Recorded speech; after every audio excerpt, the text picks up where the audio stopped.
ఏపీలో అమలు చేస్తున్న పెన్షన్ పంపిణీ విధానం దేశానికే ఆదర్శంగా నిలుస్తోందని ఎమ్మెల్యే మహమ్మద్ నజీర్ అహ్మద్ తెలిపారు. ఈ మేరకు ఆయన మీడియాతో మాట్లాడుతూ ప్రభుత్వ సంక్షేమ పథకాల అమలుపై కీలక వ్యాఖ్యలు చేశారు. పెన్షన్ పంపిణీ వ్యవస్థను మరింత పారదర్శకంగా సమర్థవంతంగా అమలు చేయడం ద్వారా అర్హులైన ప్రతి లబ్ధిదారుడికి సకాలంలో సాయం అందుతోందని ఆయన పేర్కొన్నారు. ఈ విధానం దేశ వ్యాప్తంగా ఆదర్శంగా మారే స్థాయిలో ఉందని అభిప్రాయం వ్యక్తం చేశారు. ప్రజలకు చేరువగా ప్రభుత్వ సేవలు అందుతున్నాయని, సంక్షేమ పథకాల అమలులో ఏపీ ముందంజలో ఉందని ఎమ్మెల్యే నజీర్ అహ్మద్ మీడియా సమావేశంలో వెల్లడించారు. రాష్ట్రంలో ఉన్నటువంటి పేదవారికి అండగా నిలిచేటువంటి కార్యక్రమాన్ని తెలుగుదేశం పార్టీ సామాజిక పెన్షన్ల ద్వారా విరివిరిగా ప్రతి ఇంటికి ప్రతి గడప కూడా అందిస్తున్నటువంటి పరిస్థితులు ఉన్నాయి.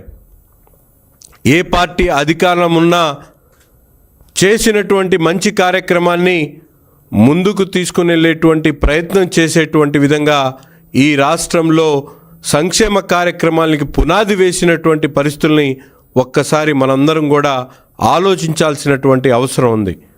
ఆనాడు 1983లో కేవలం 35 రూపాయలతో అన్న ఎన్టీఆర్ భరోసా పెన్షన్ కార్యక్రమాన్ని ప్రారంభిస్తే ఈరోజు ప్రతి ఒక్కరికి కూడా 4,000 రూపాయలు అందించేటువంటి కార్యక్రమం వరకు దశల వారీగా, ముఖ్యంగా ఈరోజు మనందరం కూడా ఒక్కసారి ఆలోచిస్తే ఆనాడు ప్రారంభించినటువంటి 35 రూపాయల సామాజిక పెన్షన్ చంద్రబాబు నాయుడు గారి హయాంలో తెలుగుదేశం పార్టీ ప్రభుత్వంలో మాత్రమే ఇప్పటి వరకు అనేక సందర్భాల్లో అనేక పరిస్థితులను బట్టి ప్రజా అవసరాలను బట్టి ఈ సామాజిక పెన్షన్ల ద్వారా భరోసా కల్పించేటువంటి కార్యక్రమాన్ని తెలుగుదేశం పార్టీ ఎన్డీఏ కూటమి ప్రభుత్వం ముందుకు తీసుకుని వెళ్తున్నటువంటి పరిస్థితులు ఒక్కసారి మనందరం కూడా గుర్తు తెచ్చుకోవాల్సినటువంటి అవసరం ఉంది.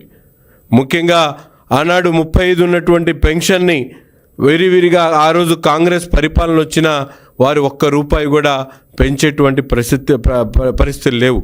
కానీ తరువాత 94 నుంచి 2004 వరకు 45 రూపాయలు ఉన్నటువంటి పెన్షన్ని 75 రూపాయలు చేసినటువంటి ఘనత కూడా చంద్రబాబు నాయుడు గారిదే. దాని తర్వాత తెలుగుదేశం పార్టీ హయాంలోనే 125 రూపాయలు చేయడం, అంతేకాకుండా ఒకేసారి దాదాపు 125 రూపాయలు ఉన్నటువంటి పెన్షన్ని, సామాజిక పెన్షన్ని దాదాపు 2014-19లో మన నాయకుడు చంద్రబాబు నాయుడు గారు 1,800 రూపాయలు పెంచి 2,000 చేసినటువంటి ఘనత ఈ ప్రభుత్వానికి చంద్రబాబు నాయుడు గారిది అనేటువంటి విషయాన్ని ఈ సందర్భంగా తెలియజేస్తా ఉన్నా. ముఖ్యంగా మనందరం కూడా చూసాం, ఆనాడు ఎన్నికల మేనిఫెస్టోలో జగన్మోహన్ రెడ్డి గారు 2,000 ఉన్నటువంటి పెన్షన్ని 3,000 చేస్తానని చెప్పి రాష్ట్రంలో ఉన్నటువంటి వృద్ధులను, వితంతువులను వాళ్ళందరికీ కూడా చెప్పినటువంటి పరిస్థితులు. కానీ అధికారం చేపట్టిన తర్వాత 2,000 ఉన్నటువంటి పెన్షన్ని దశల వారీగా 250 పెంచుకుంటూ 5 సంవత్సరాలు తాత్సారం చేసినటువంటి పరిస్థితులు. మన ప్రభుత్వం చెప్పినటువంటి మాట ప్రకారం 3,000 ఉన్నటువంటి పెన్షన్ని మొదటి నెలలోనే 4,000 ఇవ్వడమే కాకుండా అప్పటికి ఉన్నటువంటి బకాయి ఏదైతే 3,000 ఉందో ఆ సంవత్సరానికి సంబంధించినటువంటి బకాయిని కలిపి 7,000 ఇచ్చేటువంటి కార్యక్రమం చేసినటువంటి ఘనత ఈ ఎన్డీఏ ప్రభుత్వాన్ని ఈ సందర్భంగా తెలియజేస్తా ఉన్నా.